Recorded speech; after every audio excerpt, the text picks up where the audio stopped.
Hey, what a flippity flop though! This is Stranger, or Big Moose! And we're here with the Faultarian Journal. We're calling it the Sylphin stream. You know who he is if you're a part of the Paragon community, and if you don't, well, tune in because you're about to find out. As usual, I got our co-host. Unfortunately, GottaGetSwole cannot be here today because he's at work. But we do have EssayRead, and of course, the returning guest, as always, Norweginator as well. Could you two please introduce yourselves? Yo, is me, EssayRead. The best crunch main you're ever gonna see is me, man. This is Norweginator, and I am incredibly excited for our esteemed guest, Sylphin, here. Go ahead and introduce yourself. I'm Sylphin, a game dev with Strange Matter Studios and old Paragon content creator. Welcome, sir. Welcome. Sylphin, thank you for taking the time out of your day to do this. We're super excited. I've been saying on many journals now, I've been looking forward for this day, and this day is here. And I thank you. Thank you for being here again. And as usual, guys, for everyone that is just tuning in, listening, or watching, we always break the journal up into 3 acts. We got Act 1, we're calling it The Father. Act 2, we're calling it Design. Act 3, 8 days. So what do we have at Act 1? We got Paragon Days. We got the dark times after the death of Paragon. We got Sylphin is the name. And we have an extra topic, not my fault that it's fault. And then we got Act 2, we got Design, where we talk about hero design, passives and why, some reworks ideas, and we have a few extra topics of what can we expect between now and the 17th, and just this idea of a trial version as well. And then for Act 3, we got 8 days, community hype, big raptors in bold letters for everyone to see, excitement for EA, and of course the extra topics as usual for Act 3, a question and answer with the community, and love of love. Meaning love for Fault and the community. So, why we're going to do this? Yes. I was going to say, I don't think I've ever heard you this excited before, stranger. I'm pretty hyped. We have Sylphin. This is crazy. Like, imagine it this way. Imagine Paragon Days. You're watching your favorite streamer, and I now have the opportunity to have that streamer talk with me. So I'm kind of fanboying a little bit. Hopefully not too much. I think we all are. Don't worry. Yeah. So Sylphin. You guys are 2 nights. Yeah, absolutely. So Sylphin, I wanted to go in to start off with the Paragon Days and just who you are for anyone that may not know in just a bit more detail. I suppose, yeah. I saw Paragon one day as a advertisement, and it just so happened I was looking into some MOBAs, more hardcore stuff, and yeah, just visuals and third person and MOBA really spoke to me. It's kind of the 3 best things, and put them all together, and it was going into closed alpha, and I had dabbled with being a streamer and stuff years before with Heroes of the Storm, so I thought it was the best chance that I had to give it a shot, and I gave it a shot. Awesome. As a try to make out some educational content and delve in some math. Yeah, and that's pretty much me, I guess. Did you feel like it was easier to get? You said you were starting to kind of look at MOBAs. Was there something about Paragon in specific? Like you kind of mentioned the 3D characters and the map and whatnot, but like, was there like, because I know that for myself, like I'd played League a few times and I could never really get into it. There were other MOBAs I'd played, but Paragon was really the one that I felt like it felt better to sink my teeth into it and try and learn everything I could about the game. Like, would you say that would be kind of something that you felt? Yeah, I would say so. Before that, I wasn't. I don't think I was ready for that kind of a game, and it just kind of all synced up. I was kind of ready.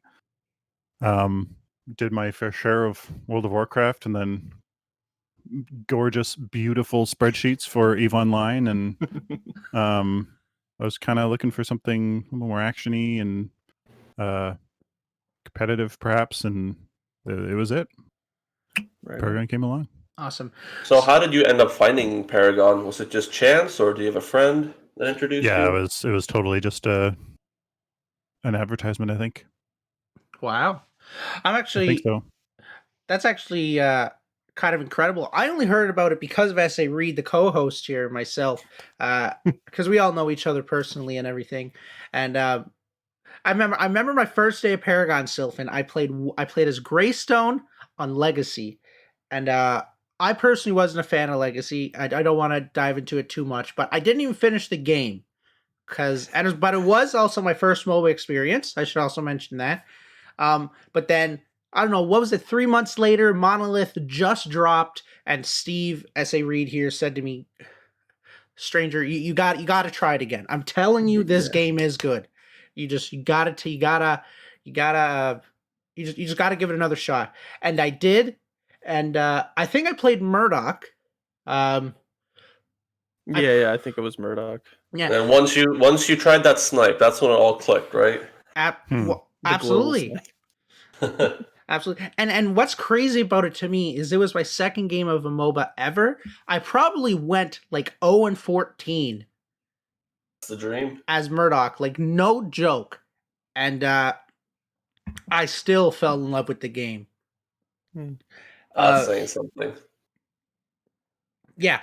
And after that I became a support main, and I played a lot of Decker and Narbash. Yeah, and Stranger and I were killing it with we had a Decker Seraph combo, and there was one night him and I were playing on PS4, and we went 8-0 matches in a row. It was insane. Yeah, it was awesome. I remember Now, that day. now, Sylphin, I know that you're a big fan of Muriel, and as a Narbash main, I have to ask, why Muriel? Oh goodness. I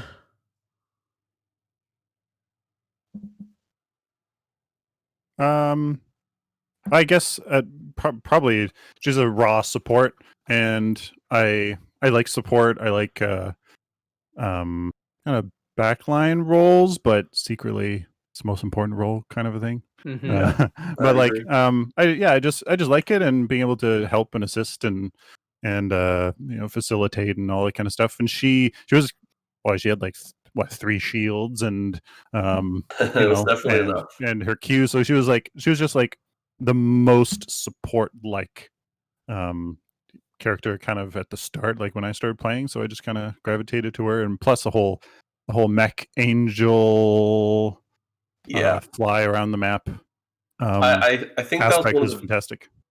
That was one of the big moments for me when I fell in love with the game, when I did a Muriel ult and you just flew across that legacy map and you like saw everything below you, and you felt like you had come in at the most clutch moments, right? And you just saved your teammate who was definitely supposed to die, and there you are as a Muriel flying across the map to help them. Yeah. There's a few ultimates on some heroes that are like super, super satisfying, like Murdoch, Muriel. I don't know, probably a few more, of course.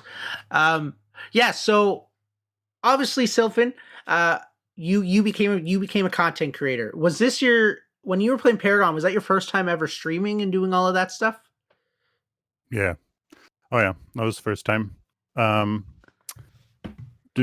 Please don't go look at my first videos. It's really bad. But that's you learn, you get better. You got to start somewhere, you know what I mean? And yeah, you just kind of learn what your style is. And I'm the no video editing whatsoever, basically, kind of a guy. So it's all record, start, pause, start, etc., and just do it all live. And there you go. And yeah, I was totally brand new. Why'd you keep going? Like, if you know what I mean? Like, what was? Yeah. What I was just your enjoyed drive? it. I just enjoyed it, and at the time I was trying to do kind of just helpful content and educational content. So I didn't really, if I was enjoying it, trying to help others. So I was just like, I'll just keep doing it, whatever. And if something happens, and something did happen. So Now look at you. Your name is huge, man.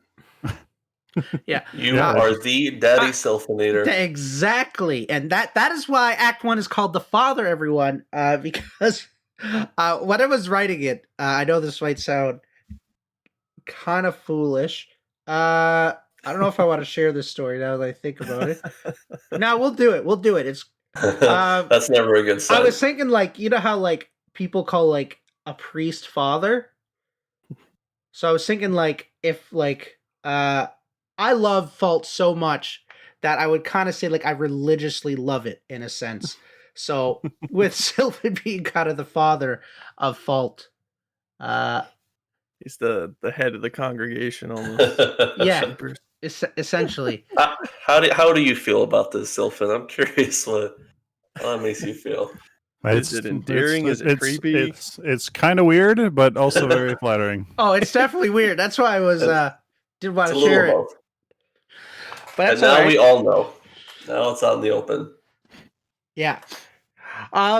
So Sylphin, you streamed a lot. I watch you a lot. We all everyone in the Paragon community definitely watched you at some point. Oh yeah. So how do I word this? When did you know Paragon was going on a downhill spiral? Like, when did you know it was happening? Or did it just kind of hit you out of nowhere? When they announced the closure, There wasn't any thought before then that this game is done. They're going in the wrong direction. It's over. I thought that they were definitely not going in the best direction for sure, but You still have I never hope. I never took it seriously that, well, of course that they would shut it down, but that it would fall like this. There's too much potential in it. It's too much. Yeah. And it's unbelievable. It's unfathomable that they did it, but it requires unbelievable conditions to have something occur, and that's what happened. Yeah. I've got to say it's still sort of unbelievable to me just looking back at it and seeing what a small team like you guys are able to accomplish in such a short amount of time. It really makes me think even more, like, how could this possibly have been shut down? There was so much potential. Yeah. Money, I guess, for Epic, and the data, and the whiteboards, that the game was not going to be profitable enough. But I don't know. It's I remember when I think stranger, I was driving to John's Lunch, I think, when I heard about the closure. It's this place in the town we're from, in Halifax, called John's Lunch, where we're gonna get fish and chips. And then I got the tweet, I think, and I remember just having a horrible day for the rest of that day, because I think I had a horrible year after that. I'd put so much time and money and caring, and I always knew that, God, Epic seems to do everything in their power to make this game less and less fun, but I keep playing it. And then Even with all their meddling, it was still the best game out there. You know what I mean? I didn't want to play anything else. Yeah. So, Dark Knight, who would have thought? Not me. Yeah, Ego Chunks has a really good point here. Somehow everybody at SMS, you all have just perfect radio voices.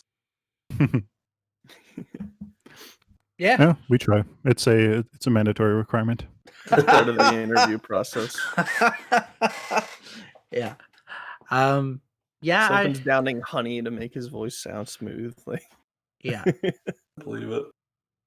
Yeah, I must say when Paragon died for me, it was a heartbreaker.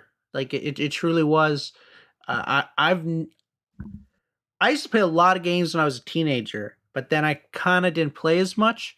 until Paragon came around, and then I started playing a lot again, like I was a teenager again. And when that game died, I felt lost. I felt like uh, I was in a dark void in a sense, without sounding like foolish. And it just kind of sucked, because when it came to gaming for me, I felt like it was difficult to find anything else that I enjoyed to that extent, of course. And so, Sylvan, I just wanted to ask you, when Paragon came to its inevitable demise, what did you do with your time afterwards when it comes to gaming? Oh boy. Yeah. I still don't really play much of anything. I mean, it's probably not the best thing you want to hear from a game designer, but yeah. I don't play. I play Minecraft with my son, but like I don't game anymore. I don't play. I don't and I didn't. No, that's a lie. Wow. I tried out Warframe, right? For a bit, and then I don't know, I wasn't looking for that kind of a thing anymore, and I tried Smite. I tried Smite for quite a while. I got quite comfortable with Smite systems, and I mean, a good amount of their heroes, I would say. But yeah, after that, I really wasn't interested in very much. Yeah. Awesome.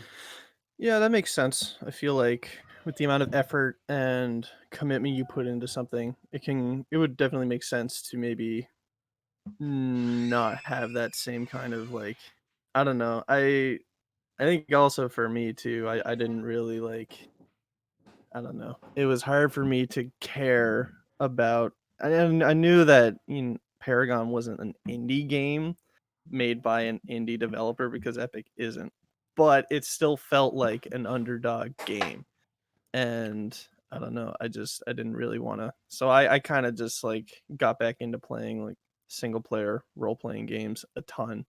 And now that Fault is coming out, I have something else I can potentially dump all my time into. So And that kind of brings us into the next thing with Act One. How did you hear about Fault? Or was Fault the first remake you heard of, Sylphin? Or how did that work? Fault, it was their going public announcement video. Somebody was like, "Hey, look, there's a new project," and I saw it. I was like, "Wow, look at all this!" Like, right, like they have all these systems working. Yeah, they really came out of nowhere.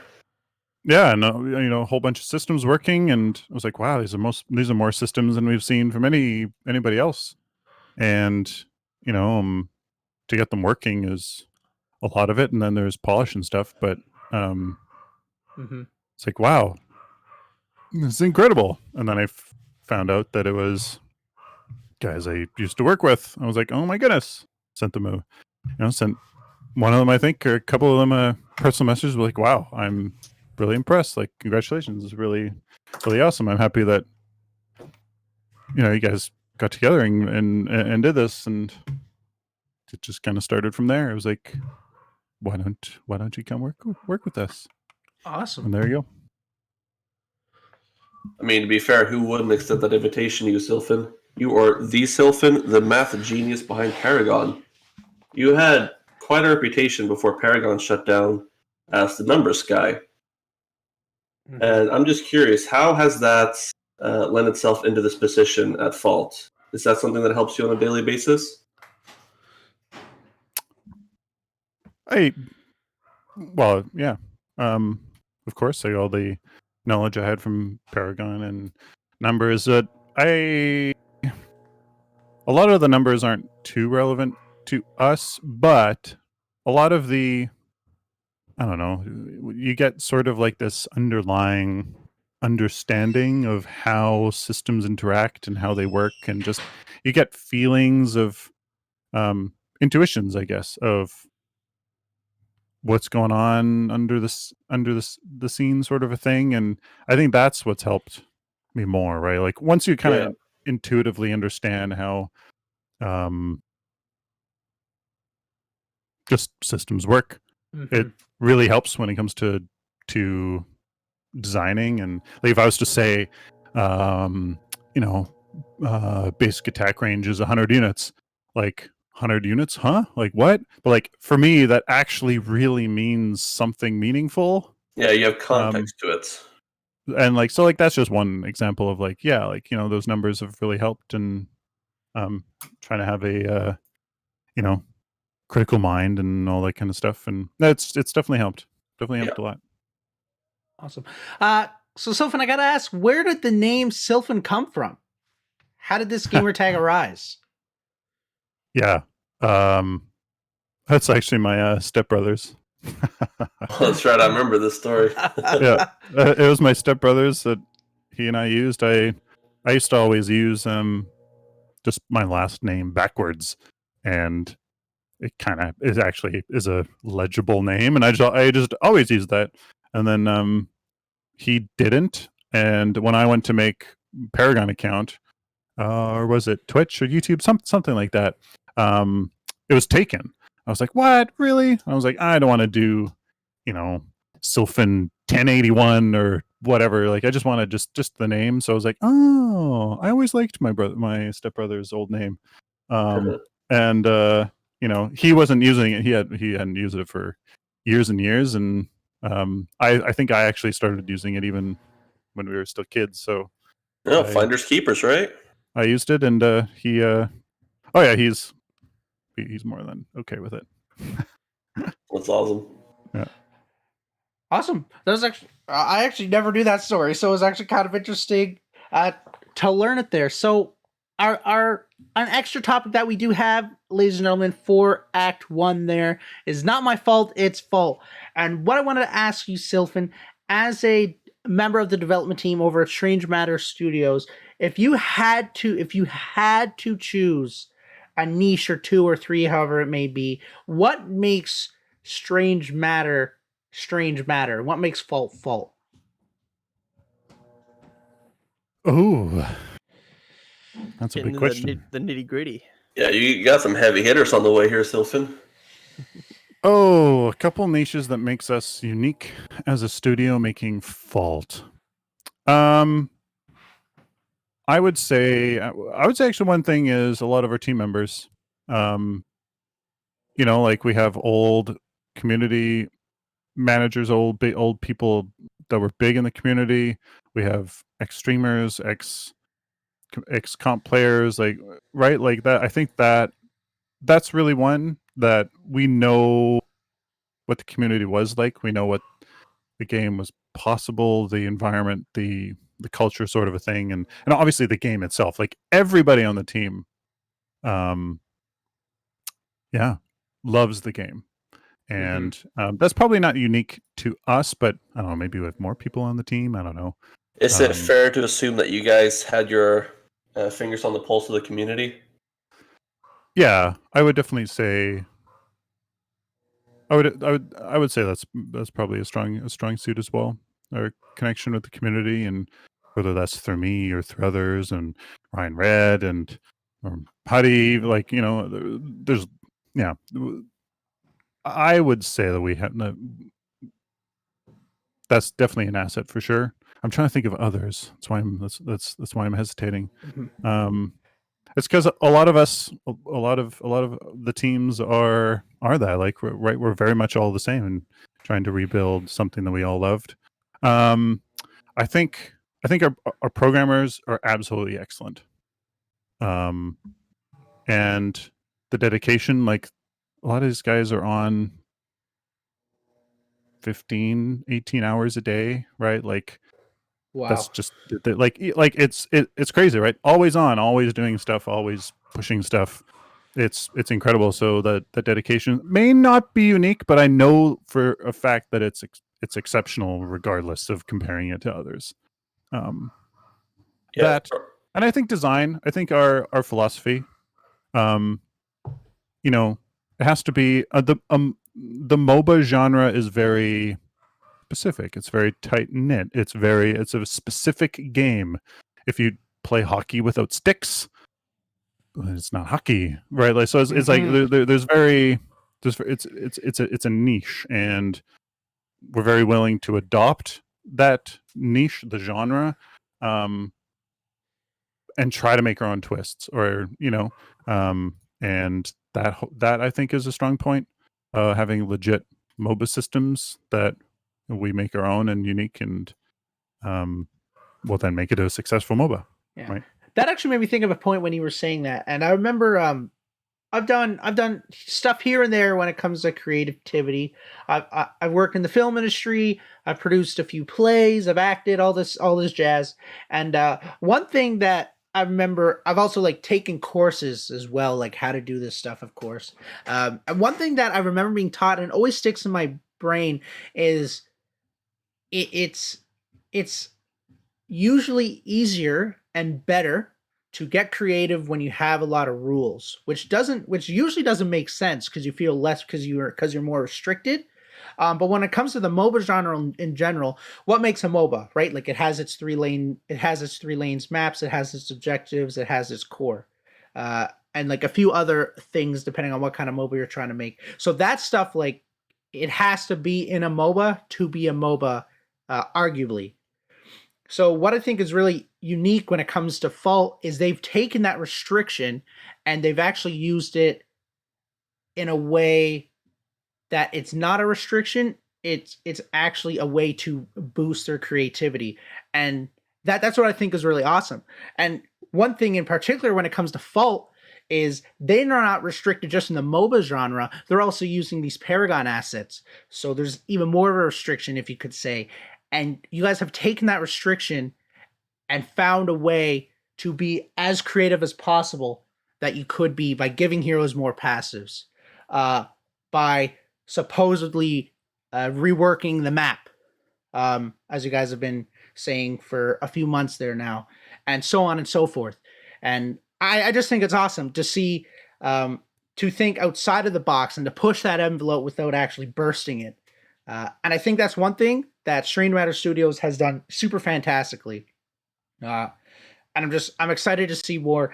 Like, just when you could just go on the Play Fault website and you just see like all those passes and all those reworks, that means a lot to people, because heroes are kind of the bread and butter of a MOBA and of Fault. And you, Sylphin, I know, have direct ties to that. Like, you are the hero designer for Strange Matter Studios. And on that point, I do have another question that I was thinking of. When it comes to being, and it's a good transition to Act 2, when it comes to being a game designer, how do you handle criticism? Much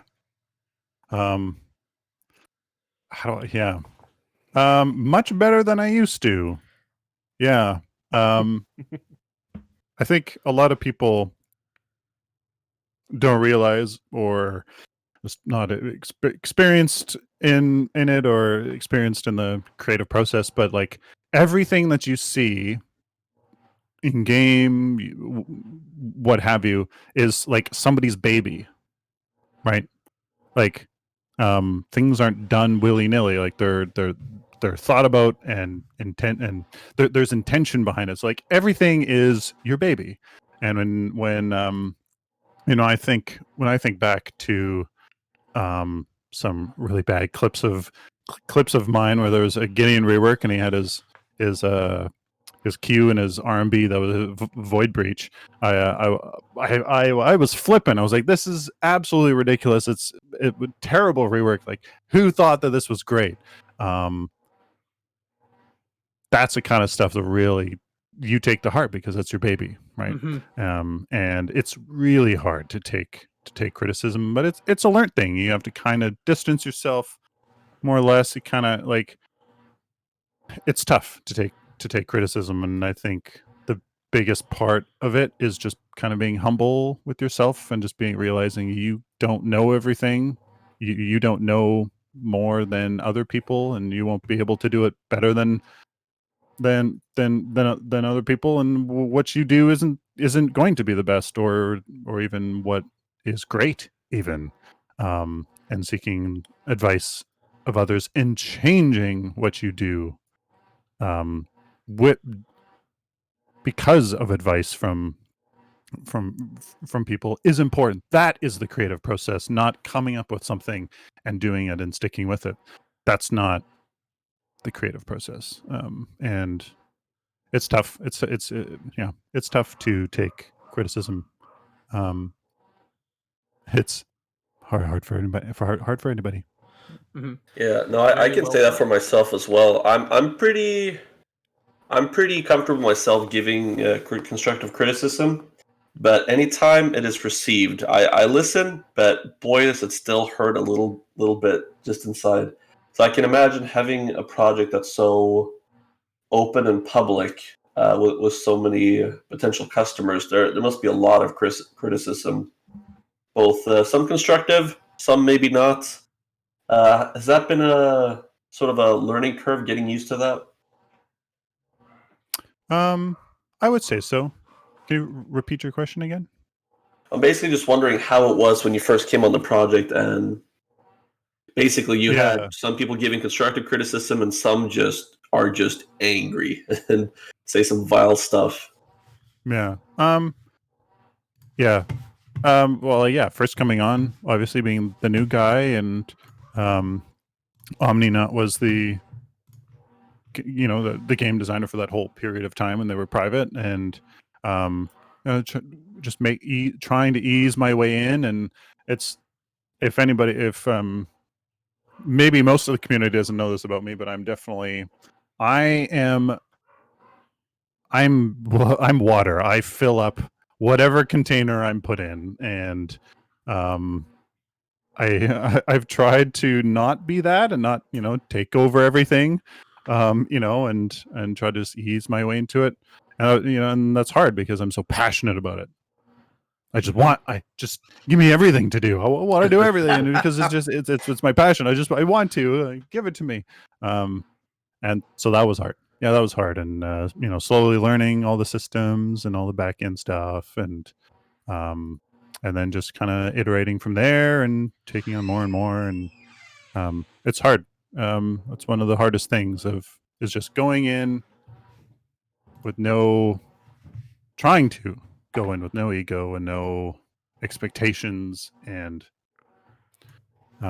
be as creative and flexible as possible. On that, speaking of passion, I've got to say, just quickly, if I haven't said it before, I am incredibly excited that you were able to be on the team, because watching your videos when Paragon died and seeing the passion and love that you had for the game, that was heartbreaking to me. I mean, honestly, like Paragon shutting down was terrible in and of itself, and then there was also seeing how the community reacted, seeing how you reacted. You had always been so positive and so excited about Paragon. So it's great to see you be a part of the team and contribute. Mhm. Because more than anything, when you're talking about what makes Strange Matter Studios different, I think every project, obviously, they're passionate, and I congratulate all of them. I salute all of them, but you guys really have something special, I believe. The passion that you guys have is unparalleled, in my opinion. Mhm. Oh, thank Yeah, you. and I would say on the topic of I remember back in the heyday of Paragon, and checking on a YouTube and checking out Sylphin videos, see what kind of build he was working on, right? And some of them wouldn't work and some of them would really work. And I think something about Fault and Strange Matter that is really intriguing for me and very exciting is something that every creator should have. It's that courage to try, the courage to think about something new, the courage to experiment a little bit, because those are the creators in history that have ended up creating the most iconic content for people to consume and look at. It's the people that took that chance and the people that stuck to their guns and said, I am going to figure this out no matter how long it takes. And I think it's just very inspiring for people to be witnessing that. So, Mhm. Yeah, we'll be taking some risks soon. TM. Sweet. Awesome. That's kind of Very interesting. soon, yeah. Yeah, and that's one thing. While all of you were talking, one thing I was thinking about is one thing I really love about Strange Matter is how well they've dealt with criticism. And I actually think it goes right to the core of the transparency, which what I would say is a niche of SMS, where they want to hear what the community has to say, whether they disagree with it or agree. They want to hear so that they have more of an idea of what the community wants, because Fault is here for the community. They're trying to create a game that the community loves to play. And you would say and argue, well, that's what every game is for. You're right, but I feel like Strange Matter is more involved with the community and always has an ear to the community at all times. And I think that has affected the designing of the game, the programming of the game, and the way they've presented the game to the community as well. Yeah. So, Sylphin, how did you get into hero design or game design? I've always been mostly interested in. I guess. Well, I can't say that. I get I'm thinking of all my math videos and stuff. It was mostly on the items, weren't they? Mm-hmm. But I've always been interested in the heroes, and the more and more the Paragon went on, the more and more I realized that they weren't. They could have been better. They could have been designed more interestingly and uniquely. So at the end of Paragon, I did a whole slew of rework videos, right? And then when Fault came out, I did the same thing. I had a couple of videos of my feedback on items and their heroes, and I kind of went through each hero and give them what I thought would be best as a passive and rework and stuff like that. And they just kind of approached me and was like, "Hey, yeah." So I sent them that personal message, and they reached out and was like, "Hey, you want to join?" And mostly as a hero designer, and I was like, "Yeah, totally." So, and yeah, obviously to this day, that's my main responsibility. Awesome. So when it comes to your hero designing, why did you decide to go into passives? What was your why? Yeah, they provide a more unique way than just an ability to make them unique. Yeah. Like a passive, an active ability is obviously something very active. But a passive, sure, you could have passives as one of your triggerable abilities, but like an underlying passive that can fundamentally change the way you work with something, with your own abilities, with the environment, with items, with game time, with whatever. Like, it just provides another way for your character to interact with the other game systems. And of course, obviously, itself. So that's a must if you want to make compelling, interesting, more unique, hard to play, perhaps, heroes. And it's and whether you just slap the passive on another ability, as just part of the description, I guess it really doesn't matter because they still have the passive, but a proper passive slot makes more sense so that it's a passive thing that happens and all that kind of stuff. So absolutely, passive's mandatory. Yeah. Now, I know that through some dev streams, you guys have talked about that one of the problems you found with Paragon was that some heroes were too similar. Now, a good example of this is why pick Gadget over Gideon, right? They did the same thing. What was the difference? And I know you guys have tried to make this better and make heroes stand out from each other. Now, is the main way to tackle that, is that through the new passives to try to drastically change characters? Or is that more a scaling thing to make them better at different things? Can case by case basis. It depends what assets are released for them, and it depends what VFX they have in the assets. And like, we can make our own and stuff, but it makes a lot when you're all volunteers and you have limited money, right? Period. It makes much more sense to try to work with what you have and see if that works. And so it mostly depends on that. In the future, it won't matter as much, but it depends. It depends on the hero, what they're about, what their kind of niche is, what they feel like, what their abilities are. It kind of all depends. Yeah, absolutely. Yeah, that makes sense. And that actually brings me to something I was thinking of. So I remember watching your stream, and you were theory crafting gimmicks for Fault on your own personal channel, and I remember you saying during that you want gimmicks to be a complex character, a character that has a higher skill floor and a higher skill ceiling than most other heroes. So that's what I think you mean by case by case basis, whereas someone like Greystone would be a bit more simple to play, for example. And so how do you go about balancing heroes?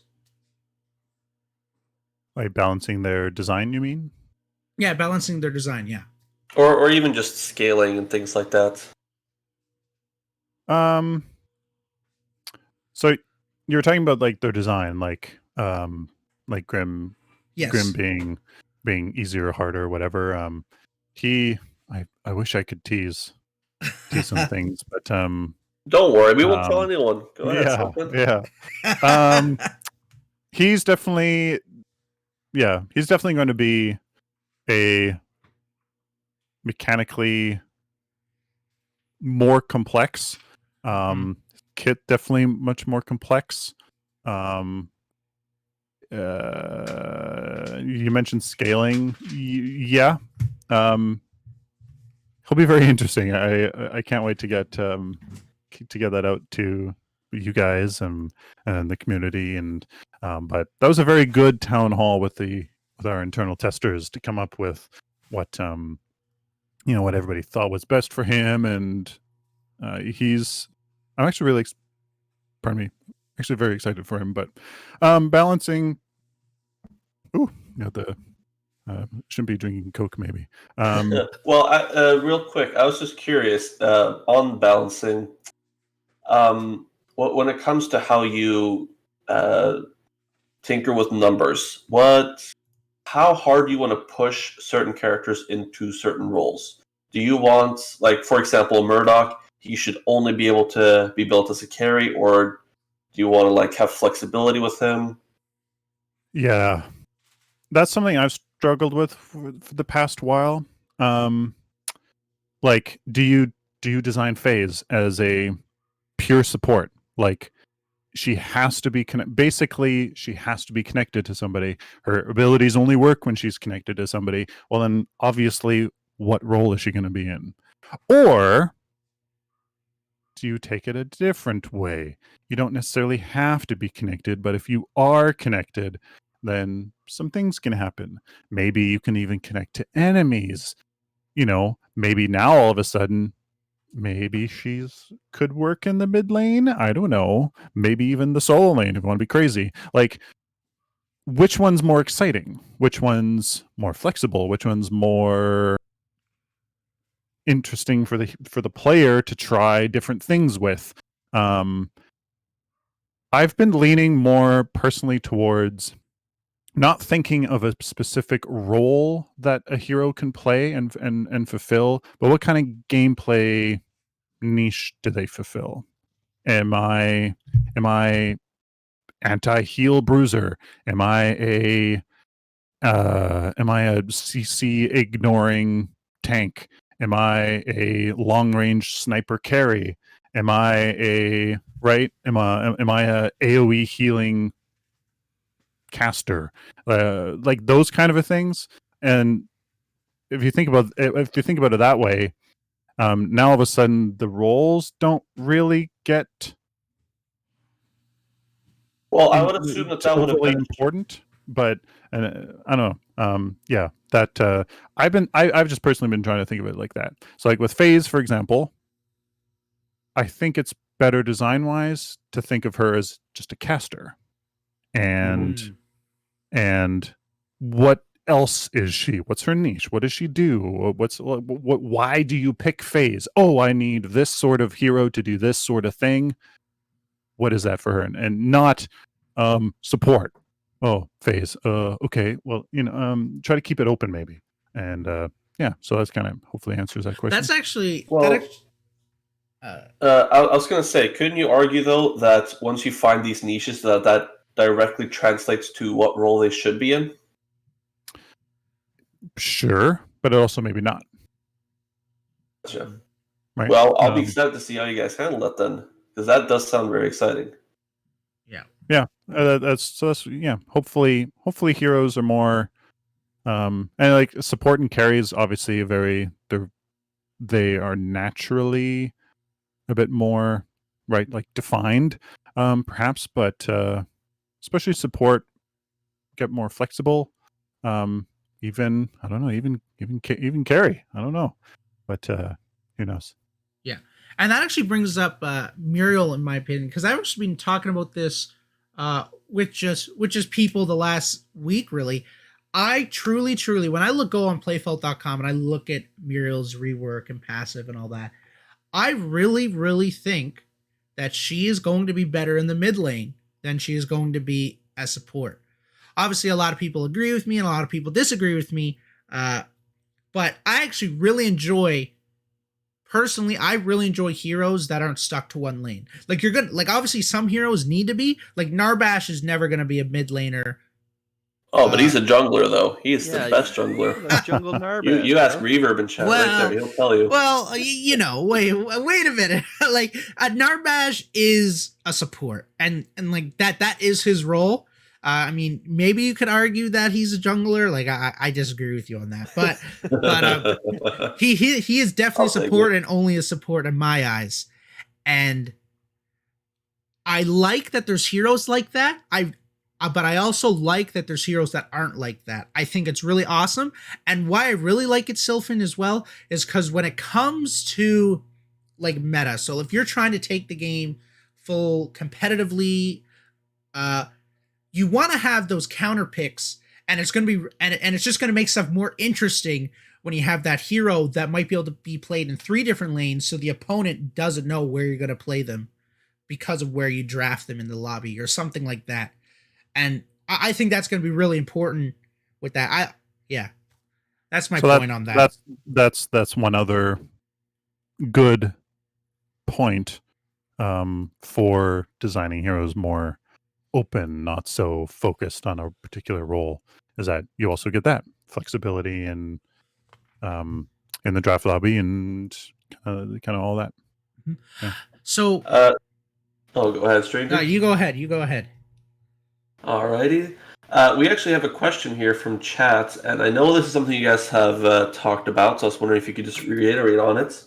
A woman here asks what it feels like when you hit a target in Fault. Because obviously that's something that Paragon excelled at. When you hit something, it felt really good. And I know you guys have received a lot of feedback about your guys' feedback in Fault. And how have you guys addressed that? So much has been done for that. What you're seeing, what's on stream right now is, in terms of that feedback, in terms of feedback of you hitting something and something hitting you, is absolutely nothing, absolutely incomparable to what we have right now. And some people on the team think I'm crazy for thinking that it plays completely differently, but I'm confident in that, in saying that it feels completely different. Like moving your hero around, using abilities, dealing damage, getting hit feels completely different from the very thing that you're seeing. And I'll be honest, I'll share something. Maybe I shouldn't, but I'll be honest. We'll that forgive you. the last dev stream that I hosted the EA packages announcement, maybe. Mhm. I played with testers after that stream, or during that stream, or whatever. And after that stream was finished, yeah, I'll be honest. I said, it doesn't feel good. It doesn't feel good at all. And it has been it's been pretty much my sole function since that, to make this feel great again, make it feel amazing. And I think we've done so much running around with the new art feels, and with all these systems in to hit, and the cameras move when you cast, and when you get hit, there's indicate, like, it feels, I believe it feels amazing. And Well, I think that's very reassuring to hear, to know that the community and you developers were on the same page. There's not a disconnect there. That what we felt about the feedback and it didn't feel good, that you guys can also see that as well. Not only that, but you guys have the tools to fix it. Oh yeah, absolutely. And that was a lot of work. An insane amount of work went into it's still ongoing. It's definitely still ongoing. This will be early access. This will be an ongoing process. Oh, absolutely. There's still much more, what I'm calling gameplay polish, to go in. Things that aren't necessary, but are necessary to make the gameplay feel better. Mm-hmm. So, yeah. So, I just got to mention it. When it comes to early access, and we'll probably mention this again, I would say in Act 3, when it comes to early access, what can we expect? Are we getting a full finished game? Or... there, that's your answer. Nervous laughter. That's the answer. I don't mean that to say, like, obviously our product is going to be terrible, but it's not going to be bad. It's going to be, well, like I just said, running around, using the abilities, dealing damage, receiving damage, getting your items, feels incredible. Like, right? So It's going to be one of those. and it's a game. I think JPEG. Sorry. It's going to be one of those. It's a game.jpg. You know what I mean? It is a game. You know what I mean? Like, it'll probably, it will be more than I think most people think. There, all the back-end systems ready to go. Account progression, obviously all the shop stuff, that's all ready to go. Daily, weekly challenges, as if you look closely at the latest teaser. Like all those, like, right? Like all of those back-end systems are there. It's ready to go. It's ready to support you playing the game for long periods of time and getting better and learning and getting more invested into it and all that kind of stuff. And that's obviously important, right? Yeah, absolutely. It's absolutely important. And what I would say, and I've said this in the past, and I just like to bring up this point for any new viewer or listener, early access is not a finished game. It is not finished. There's going to be bugs. There's going to be issues. But it's going to be fun. And that's the one thing. You're going to have fun playing the game. I guarantee, if you were a Paragon fan or even a MOBA fan, I guarantee you will have fun playing the game. But you are going to have your issues. Because it is only early access. It is not full release. So just, take some stuff with a grain of salt. If day one we go in, for example, and the servers flop, because that happens with a lot of games, because so many people try to log on at once, for example, that doesn't mean it's a bad game, because it's going to get fixed very fast. I would say within 24 hours, we'd probably see many changes for that. So it's just little stuff like that. Just always keep that in mind for everyone that is tuning in at the moment. Early access, it's going to be fun, but it's definitely not the finished product. Now, I'll just clarify real quick. When he guarantees that it'll be fun, that's a I'm Stranger guarantee. That's not a Strange Matter Studios guarantee. Yeah. I Yes, always, so I always say this at the start of the stream, and I didn't this time. My apologies. But this Faultarian Journal is not affiliated with Strange Matter Studios in any ways. The opinions that me, Norweginator, and EssayRead have are our personal opinions, not the opinions of Strange Matter Studios. And Sylphin's opinions on the show are Sylphin's opinions, not Strange Matter Studios as well. So with that being said, I guarantee you'll have fun. Same. You will have fun 100%. Yeah. Yeah. Thank you for that clarification, Norweginator. Sylphin, so what is a day in the life of being a hero designer for Fault Lake? How does your day start? How does it end usually? Tired and tired. That sounds about right. You care about my personal life, or just the 3 hours I get to work? Whatever you want to tell us. Whatever you want to tell us. Well, it starts with a very noisy and loud family. Spend way too much time with them, all day, every day, and Quarantine yeah. life is real. yeah, get my 3 hours of work a day. Well, I have a That's good it. question for you that we actually got from Chad here. Is your primary goal at Strange Matter Studios? Are you just working on hero designing? Are you working on balance, gameplay? What is your primary role? Yeah, I've slowly just inherited everything. Jamson is the item genius. He's been all of our items knew how much stats you get for your gold has been completely reworked.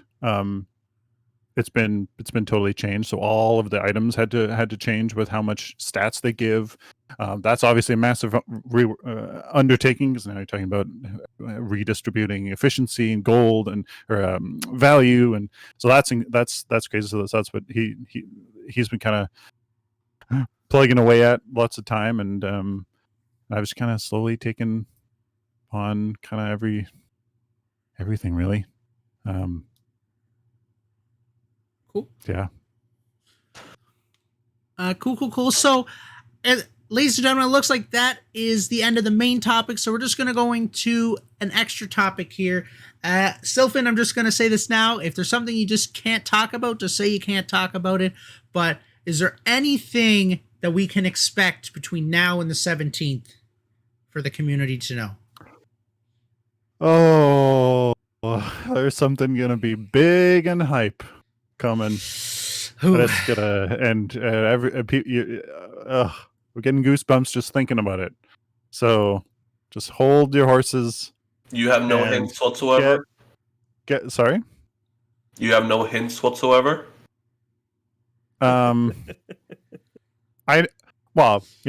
know that there's a lot of obviously building hype up to EA, so there's lots of that kind of stuff coming, but one thing in particular will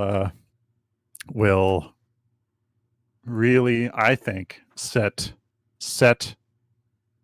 the ball rolling with hype and hopefully lots of goosebumps. So we'll know it when we see it, I guess.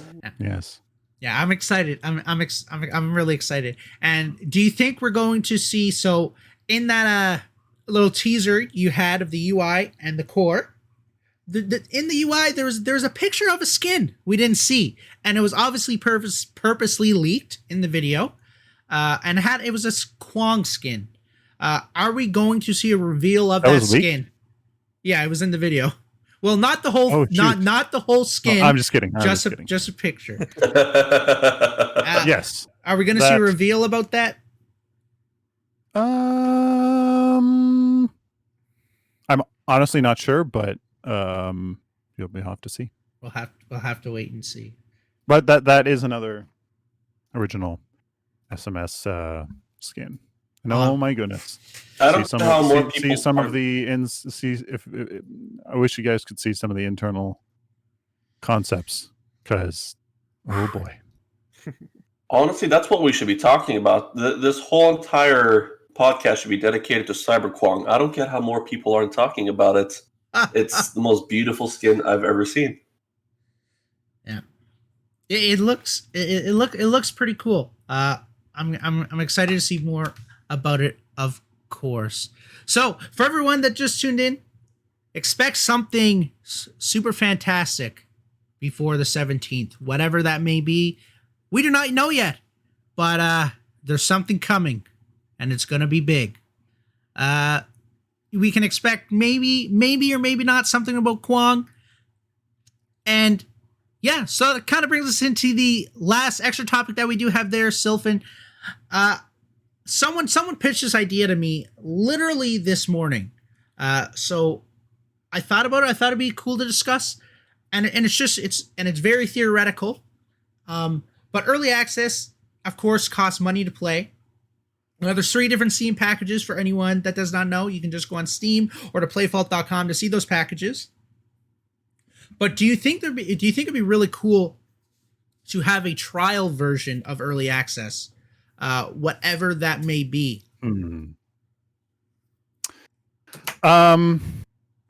Yeah, I think that would be fantastic.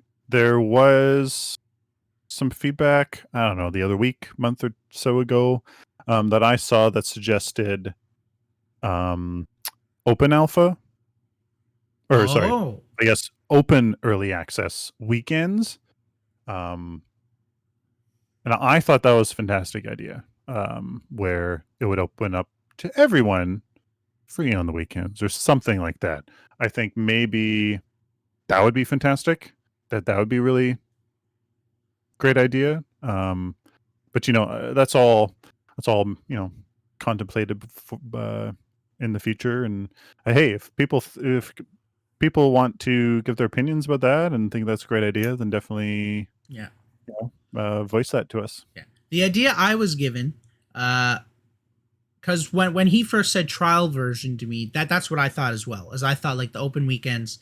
But what he was saying is, imagine a trial version where like you have 2 characters to choose from, and you're only allowed to play a maximum of 5 games, and you could upgrade your pack to the Fault pack or whatever from that version. So there's like a free pack, and then the 3 other packs as well, if that makes any sense. What do you think about that idea off the top of your head? Do you like it? Do you think it's something worth considering? Yeah, that is very interesting. Maybe you get 5 games. The more games you play, maybe get a discount on I don't know, maybe on some things. That's but it's the question always becomes, would you rather have programmers work on that, or would you rather programmers work on a new hero, a new system, right? And that's always the question.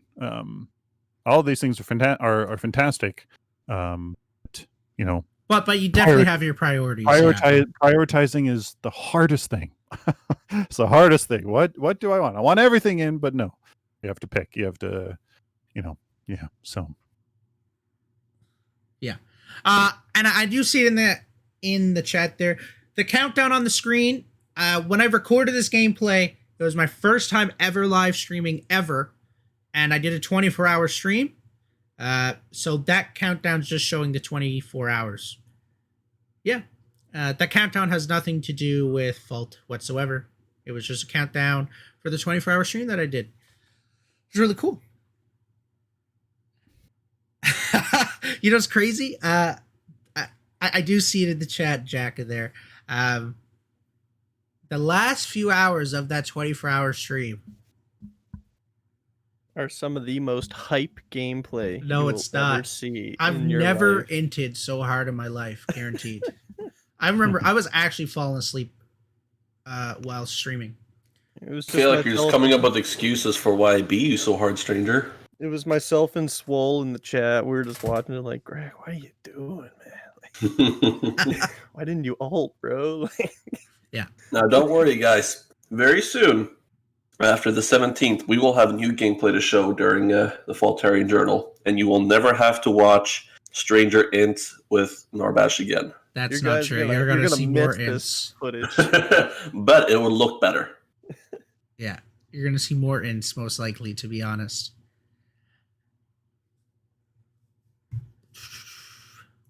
All right. So let's move into Act 3 there. So guys, Act 3, it is called 8 Days. Why are we calling it 8 Days? Because we have 8 days and some amount of hours left until the release of early access for Fault. Soon TM has never felt so soon. It's never felt so soon. Huddy has upgraded us from soon TM to very soon TM, and I would say we might even be a bit more sooner than that now. Sylphin, how do you feel knowing that in 8 days it's going to be released to the public? Say that again. How do you feel knowing that in 8 days Fault is being released? The floodgates are going to open. Yeah. I missed one crucial word in your question. Sorry. Yeah. Very nervous, honestly, but not nervous because I don't think it's going to do well, right? Like it's not that kind of nervous. It's well, You guys have been putting As so much a- work into it, you know what I mean? And now we finally get to judge it, I guess. Yeah, Yeah. Good way of putting it. honestly, as a professional musician, it's probably the best. Like it's just performance anxiety. It's Mhm. those butterflies every time you go out. Right before you get on stage, there's a little bit of butterflies, and you're always nervous because you should care about how you will do and perform, and that it'll be good and all that kind of stuff. But then when you're out there, the nerves fade away and you just go into performance mode and you do it, and that's kind of what that's basically how I feel. That I feel confident that I myself and the team has done more than anybody would really expect. Bunch of quarantined volunteers doing, really, but Yeah. I'm of course nervous and a little bit anxious, but also confident. Things are coming together really well, and just feels incredible, man.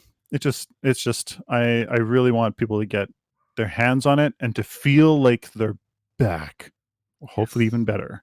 And yeah, Yeah. Yeah. I hope for Sylphin and Strange Matter Studios, I hope when early access launches, it is euphoric for all of you. That would be awesome. And of course for the community as well, everyone that gets to play the game. Would you say that coming down the line, would you say that there was a lot of pressure and a lot of stress for the release date and to get stuff done? 100%, absolutely. As soon as you put a date, you're committed. It's commitment, right? Mhm. And of course, it's always pressure. It's always it's expectation. It's responsibility. So of course, that's a lot of pressure. A lot of pressure to set one, and also obviously, once you've set it, then no, absolutely. Actually keep it. Yeah. Yeah. And would it be all right to say that there's not going to be another delay when it comes to early access? No. Unless like some major thing happens, but that's not going to happen. Yeah, unless somebody's computer blows up in the next week or whatever, and somehow lose or Oh, I don't okay. know. Knock on wood. Be careful. Yeah. Knock Yeah. on wood. Yeah. Unless something like that happens, or one of us gets sick or something, like, no, we That's wouldn't have said it. It's time for it to come out. It's time. Now, this doesn't necessarily apply to Fault, but something that happened with No Man's Sky, for example, they always had a great vision for the game, and then their whole entire offices were caught in a flood, and they lost everything they've been working on for like 3+ years. and they just had to release, right? They had deadlines, couldn't do anything about it. They had to release, and it came out, and people were like, "Well, this is unfinished. This is what we were promised." And I remember how heartbreaking that was to watch, especially from the developer Sean Murray. He was so disappointed with how it all worked out because he really had a vision. But now you see, some time later, after they had the time again to rebuild everything and do everything that they had planned to do, it is one of the funnest games ever. It's gotten great reviews. People are playing it. So no matter what delays might have happened in the past or might happen in the future with Fault, as long as you guys have that vision, I really do believe that you guys can do it. You guys can give us the best game ever. Oh, thank you. That's a belief that keeps us going. I love the ambition that Strange Matter Studios has. I personally am an ambitious person. I've said it before. Shoot for the moon, and if you miss, hit the stars. That's the kind of, obviously you have to be realistic, but it's always nice to have long-term goals and dreams like that. And I love seeing Strange Matter Studios.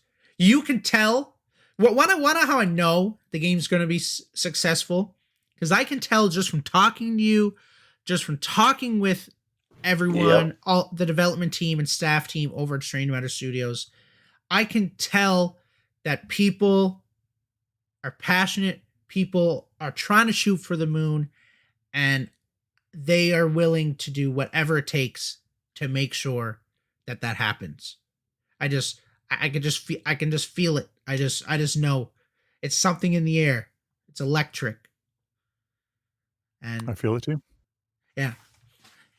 Yeah, it's pretty awesome. So, Sylphin, if you had to say, how am I going to word this? If you had to hype up the community right now, how would you do so? We're still trying to squeeze anything we can out of you, Sylphin. It's got to be something. Like a tease reveal sort of hype. Stranger dreams about them. Yes, he does. I think we all do, actually, to be fair. I think the most important thing, I think the most important thing is that it feels incredible when you're on the map, when you're in the hero, when you're playing, and that's it. Is that the gameplay feels great, and that's what that was the best thing about Paragon for me, is that it felt incredible to play, and it was immersive and responsive and all that kind of stuff. That for me is the biggest hype. I think that was the biggest point of criticism you guys received. So to hear that you guys have addressed that is super exciting, especially coming from you, because I know how passionate you were about Paragon and how it felt. So once again, I'm very reassured knowing that you and many others are on the team that are so passionate. And there's lots more coming for that. It's just, right, again, priorities. Got to do the most important things, and then make sure it works. Make sure you get it out. So lots more coming, but awesome. That's the biggest thing. And then of course, sure, yeah, I'll bite. There's lots more systems and reworks coming in. So there's more, you guys. I mean, you heard it from Sylphin here. We first heard it from Huddy. We got upgraded to very soon TM, and now Sylphin is telling us there's much more to come. What else could you ask for from these guys? It's definitely, yeah. That's pretty good. That's pretty good. Sylphin, what are big raptors? And yeah, what are they? In your own words. You mentioned them on a dev stream. Yeah. Just exactly what they sound like. It'll be big raptors. But raptors. There will be many kinds of raptors. And each will give you something special that is connected to another system. Oh my goodness. But that's all I'll say for now, I guess. Well, Yeah. You just made Stranger's Year. I think Are- that's it. are we going to see Big Yeah, the gears Raptors in at the the launch gears of in my EA? brain. At launch of EA, no. Okay. I will confirm that. Yeah. Soon, TM. Yeah. So, there are missing systems right now that just aren't there. And yeah, sure, I'll bite on that too. And that, like, there's no objective that occurs before, or Prime Helix spawns. So, Oh my. there's just there's a missing objective there. There's no river objectives right now. And right, so there's like missing systems. Mhm. Our aspect system is, if even just from this content on stream that you see now, if you go to the aspect page, you'll see there's only one purple aspect. So to me, that's a borderline missing. And so there's missing systems that we want in.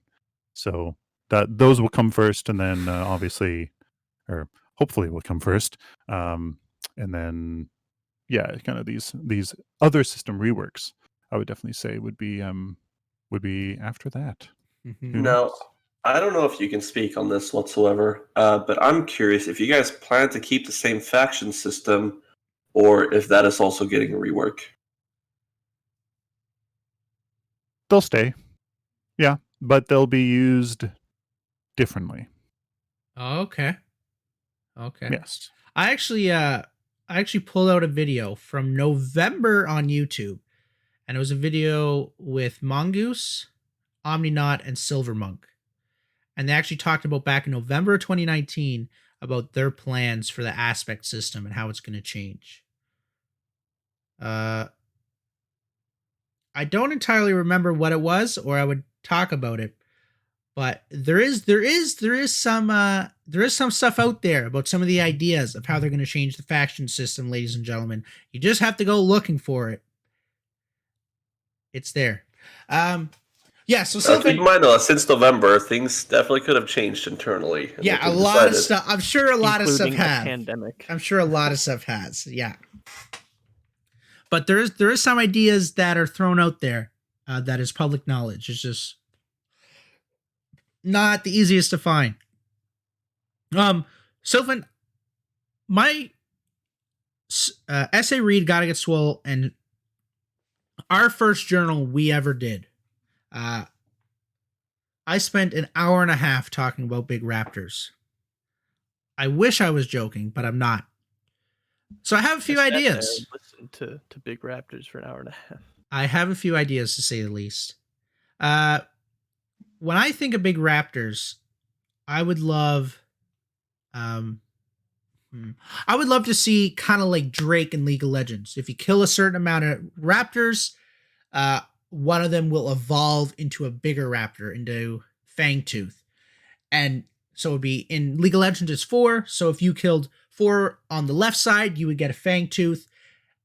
4 on the right, you would get a different Fangtooth, and 4 in the middle, you get a different. And one thing I think is really cool about Fault and Paragon is you get 3 of them instead of 1, to where in Smite it's Fury, where you only get the 1.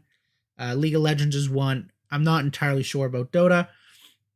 So I really think that's really unique to Paragon, and I would love to see the leftmost raptor, for example. You want to kill that one 4 times first, because that one's going to give you a damage buff.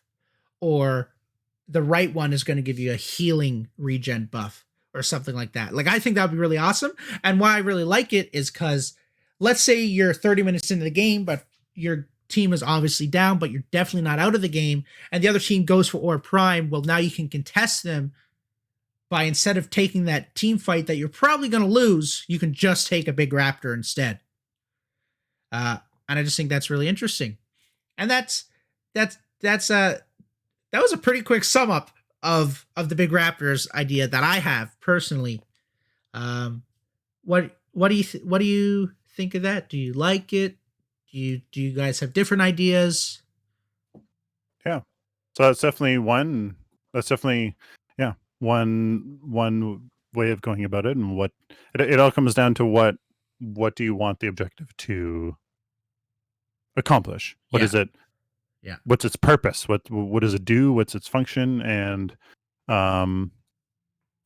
we kind of went, hey, you can work with this other system to accomplish another kind of the same thing, but just maybe in our own kind of unique, different way. And so far, that's kind of what we have gone for, to kind of keep it a bit different. Still, in the end, accomplish basically the same thing, but kind of going for a different whole concept. Oh, okay. Not really trying to do something that might have been inspired before. You're maybe trying to bite for bigger fish. Yeah. Oh, okay. Maybe. Okay. Cool. And I got a few final questions there for you, Sylphin. Question number 1. Will we be mind blown for early access? Do you think the community will be mind blown? Oh man, that's a loaded question. I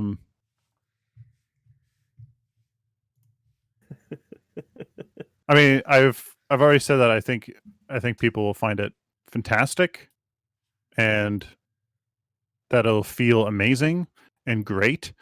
The only reason I hesitate to say that they're mind blown is because we've come from Paragon, Yeah. right? So that's like, to think that we're on the same page as Paragon. No, like let's be real and honest, and like maybe we'll get there. Hopefully we'll get there. Hopefully we'll surpass. But I mean, if we're all honest to ourselves, like it's probably not going to be as fantastic as Paragon was. So will people be mind blown? Likely not. However, I think people will be very, very, very impressed with all the various systems that have gone to make this a living, sustainable game from EA start. It's Okay. if EA goes well, this will be forever. Wow. Like forever, I mean, like it'll live a proper life, right? And both for the game, for the studio, et cetera, et cetera. So that is what I hope people will be impressed with. It will be a game, a legitimate game that has the systems that requires it to be one. So maybe people would be blown. They would expect maybe not so much of a maybe people are expecting just this buggy mess of a alpha beta. But I would not say that is so. There you have it. Okay, that was actually really interesting. Yeah, I didn't expect that kind of answer, but that was actually really awesome. And one thing you were talking about there is you mentioned Paragon, and how is this situation? So the situation with Fault is it's super unique as they have assets from a game that died, and that's like I don't think that situation's ever happened in the video game industry, at least to my knowledge. Does that change the way you go about things? Oh yeah, it almost defines everything, really, right? It defines how we make our map, how we make our heroes, how production line almost like it.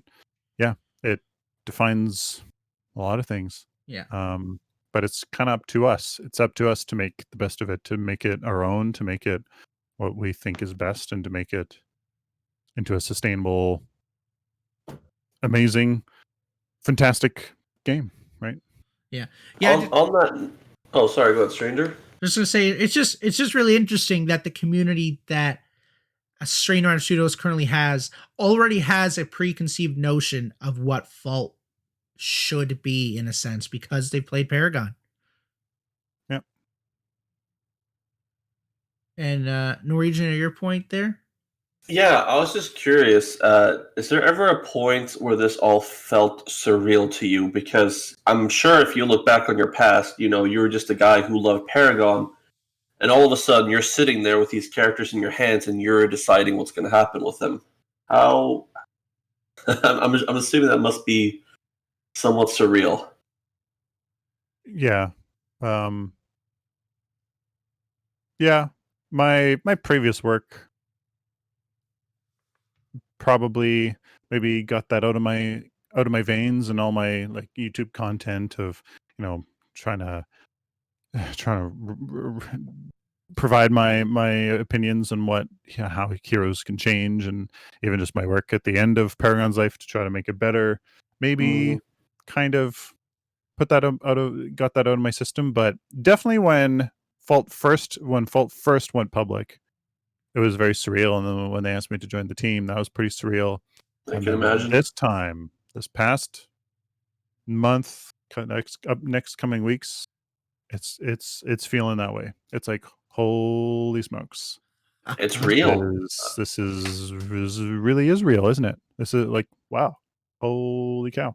It's happening. Well, so best case scenario, right, is that early access is very successful for several reasons. One, you gain a player base. Two, it gives you guys access to hire more people, get equipment that you need. And three, you guys will then be more freed up to start working eventually towards console as well, which is another huge market, especially for old Paragon fans.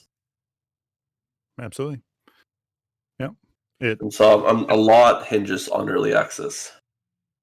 Yeah, then that's kind of the, instead of having a massive investor to that takes on that risk, and just kind of straight up just funds everything until the game's released. This is the other way you do it.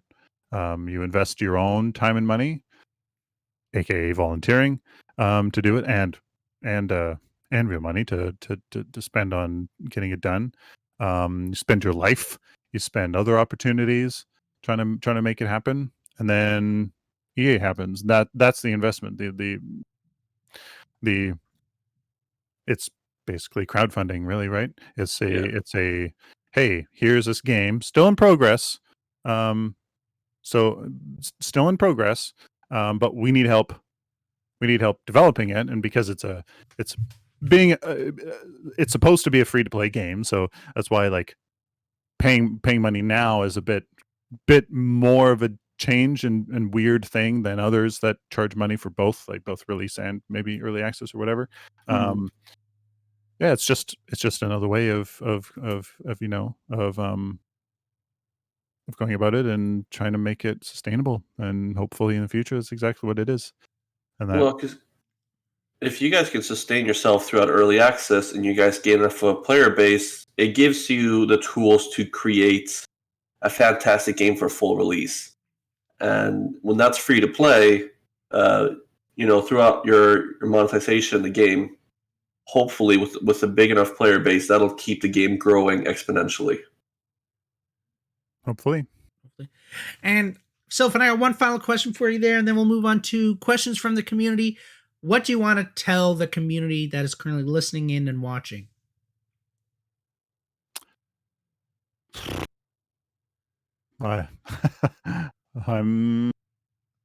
Thank you for all the hype. Thank you for the faith and the belief in us and following along, and the support, and that's what keeps me going, putting this game back into people's hands that loved it and that believed in its pardon me, that believed in its potential. Thank you. Thank you. Awesome. So, ladies and gentlemen, everyone that is watching, we will be taking questions from you guys. So if you have any questions or that we haven't answered yet, this is your time to ask. So go on ahead and ask them. Go. And while we're doing that, I'll scroll up through the chat and see if I can find any questions that were already said. Can we And before anyone asks, yes, I am as handsome as I sound. Don't even bother. Can we expect a post-game feedback system for EA? A post-match feedback system for EA. That's interesting.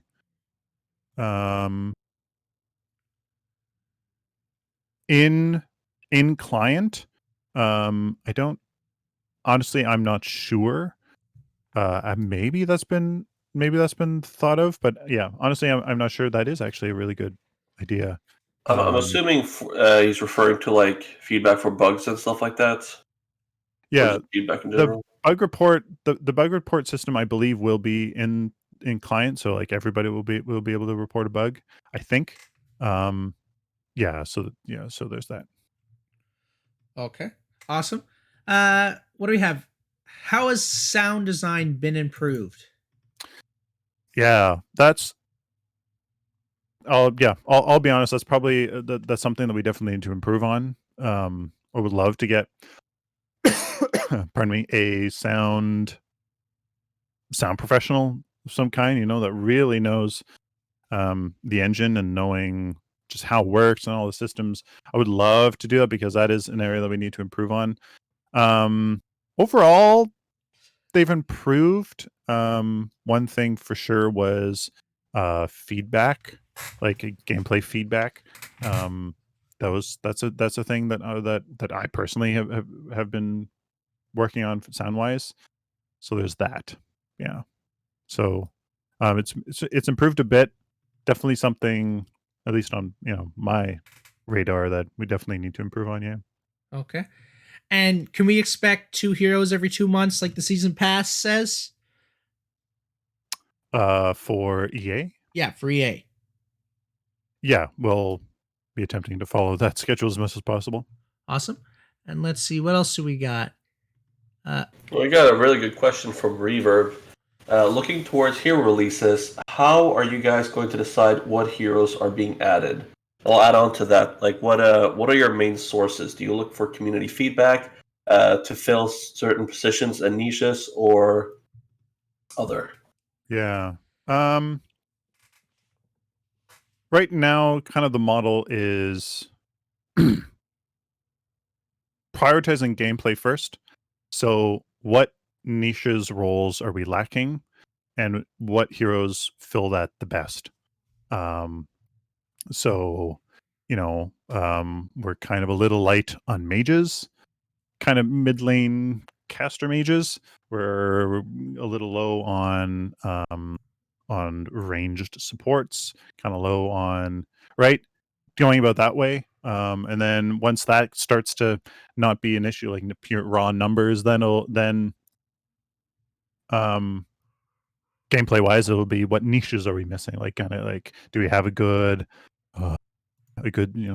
actual like high CC bruiser, or that kind of a thing. So you're saying we definitely need Richter, is what I'm understanding now. Richter would be fantastic. Yeah. I So can tell you that's how this kind of so far the initial planning has gone. Like, maybe that'll change, and of course, obviously, popularity taken into account a bit, right? Like, how much does that affect it, if you don't mind me asking? Popularity? Mm-hmm. Not too much, I would say, but definitely thought of. Yeah. Yeah, definitely considered for sure. And while that moment's coming up, because I think EssayRead was just about to ask it, and I gotta ask it for the chat because it always gets brought up. Crunch when? Yeah, Crunch when? Because that's at least one really big niche you guys got a really big hole in, is Rock'em Sock'em robots. You know what I mean? Rock'em Sock'em robots. And I'm just telling you, man, this make the game blow up. You know what I mean? Just need crunch in the game, man. Well, I'll be honest and say not too soon. Yeah. I figured. That hurts to hear. But I would say he would be in my personal list in the front half of the heroes that I would want to. Yeah. Okay, that's good to hear at least. Will there be a match replay / review system eventually? I believe so, yes. Oh, eventually? Oh, 100%. Is it in right now? I believe so, but don't quote me on that. My apologies for not knowing Wait a that. minute. Did we just get a leak? Anywho, well, let's leave it at that. We'll let people think what they want. Will you be adding different languages? As soon as we can. That was one big task of mine. Yeah. Soon, hopefully. Awesome. Now, I remember someone was in chat asking about maps. I forgot what the question was, and I can't find it. So if you're still here, put it in chat. And while we're hopefully waiting for that person, will inhibitors respawn? Yes. Oh, that's what? exciting. Well then, Oh, I was not expecting man. a yes from that. We just got some new information straight from Sylphin. Wow. Okay. We got a question here from Arenity. I'm not sure if this is something you guys have public now or not. How many designers are on the team? Are you the lead hero designer, and do you look forward to expanding the team and being able to specialize more or mentor the team? Yeah, there's 3 of us. Omninaut's the lead game designer, and yeah, totally want to expand the team. It's always best to. There's only 3 designers? Yes. Oh, okay, gotcha. Wow. Any chance for additional game modes? That'd be fantastic. Yeah, absolutely. In Well, the future, the 5v5 definitely is 100% priority. Absolutely, yeah. I mean, yeah, like, that would be that. Yeah, I personally would love it. I have dreams of other game modes, and like, what best suits a 4v4 mode, maybe a 3v3 mode. ARAM, ever so popular. Yeah, definitely in the future. Awesome. All heroes will be added in default for anyone that is wondering. And Norweginator, sorry, whatever you were going to say. No, you're fine. I remember Omninaut talked about this in some very early dev streams. He talked about wanting to. I think it's still in the Trello. He wanted to add an ARAM mode and just being able to add more fun modes. With that being said, we have another question here about maps. Wondering if there's more maps being made, or like other maps like on the back burner, or if you guys just have one map right now. There is another map. There's a 5v5, like a replacement 5v5 map for the current map, on the very beginning stages of development. Yeah. Oh. Yeah. Okay. Piggybacking off of what he said, will we be able to change the crosshair? Oh, that's a good question. That would definitely be something in the future that would be great. Right now, no, that's not a thing. Okay. And let's see what else we got. Will there only be one map in EA, you think? I think we already kind of answered that. Yeah. Okay. Will there be seasonal events? Oh, that's an idea that's been tossed around. Can't really say anything about that at the moment. Okay.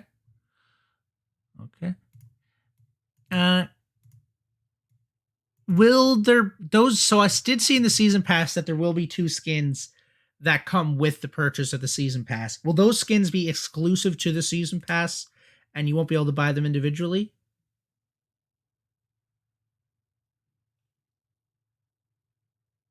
As far as it stands, yes. That may change. Not quite sure. Okay. Cool. And ladies and gentlemen, it seems like the chat's starting to slow down, so we'll answer like 1 or 2 more questions and then we'll let Sylphin go. because I'm sure he has things he has to do. So we will see.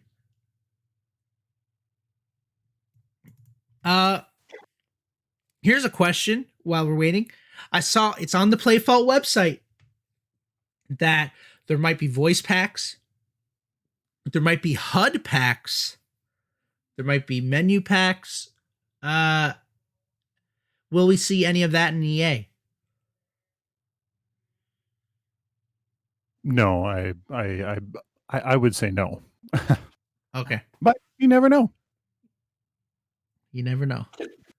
Do you guys want a sexy Norwegian voice pack? Is that what you're saying? Is this what you guys want? Will there be a spectator mode? Oh, Eventually, yes. yes. I'm not. Again, I'm not. My apologies for not knowing that one. No, I'm Sorry? assuming you have a lot on your plate and a lot of moving parts. I think we can forgive you. And we'll answer one final question. So let's see. Let's pick up a good one. One final question.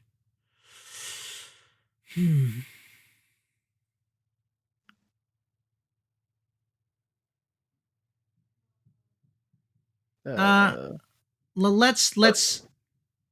Can the season pass be purchased with in-game currency? I'm assuming it's only real currency, correct? Points. It'll be purchased with the premium currency, the real money currency. Okay, yeah, premium, yeah. Well, like you can buy it. You can buy it with the premium currency in the game. Yes. Do you think you may or may not, as the hero designer, do you think with future heroes that come out, I'm kind of tying it into Reverb's question there, that we'll see more fancy abilities like a dash or a blink? Yeah.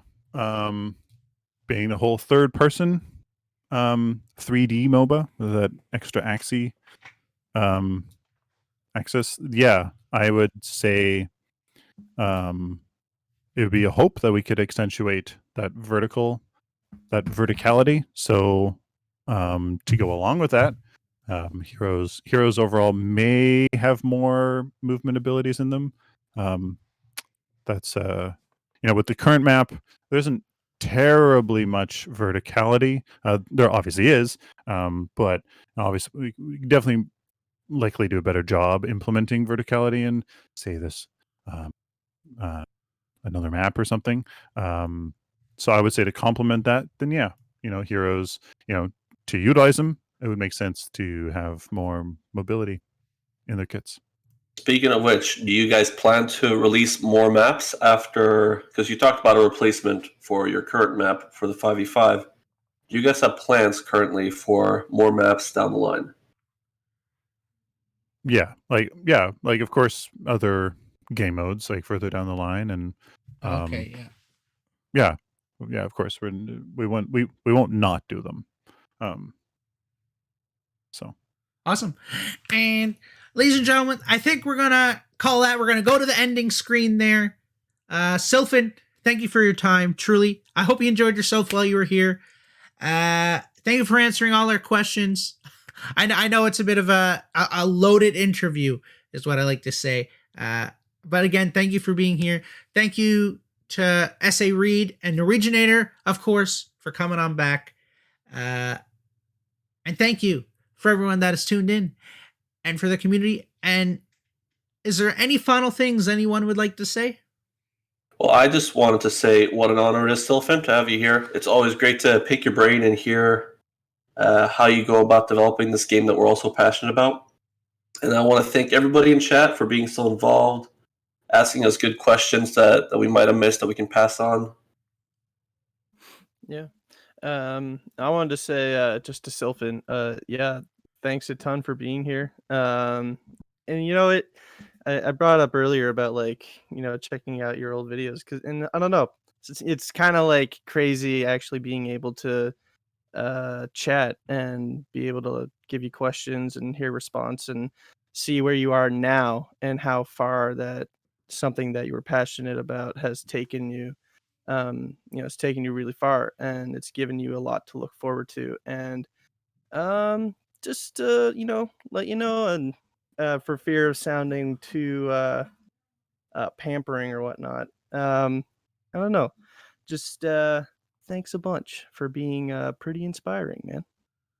Oh, you guys are too kind, and it's all just doing what you love and doing it well and passion and putting your heart into it, and the super cliche of if you passionate about something, it will be successful for you.